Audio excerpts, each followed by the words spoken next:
Hello, today we're reflecting on Psalm 103, and this is thought to be one of the best love psalms of David with the beautiful hymn, Bless the Lord, O my soul, and all that is within me, bless his holy name.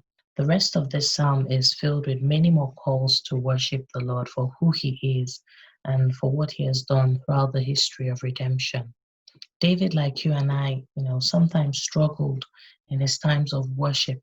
And he was often full of passion and a desire to be in God's presence. And yet, like you and I, was plagued with many distractions from within him and in the world around him.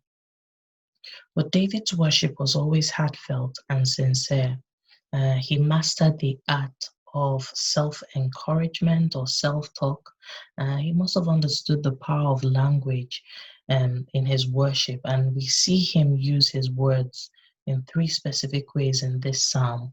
Firstly, to align his whole being for worship.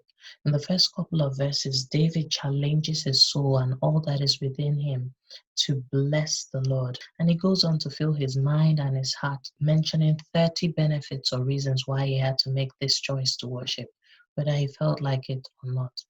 Secondly, he uses his words to stir up faith and hope by jogging his memory and speaking out his testimonies. He said in verse 2, forget not all his benefits. We remember what God has already done so that we have power and hope about the future.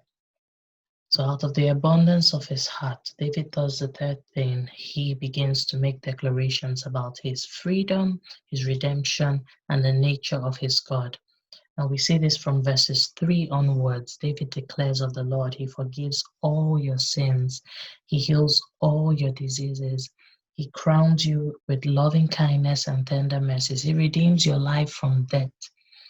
Today, I pray that we too, like David, will be able to journey and experience many more moments of true worship as we get personal, use faith-filled words and language to displace contrary thoughts and feelings so that we can engage all aspects of our being in worshiping God.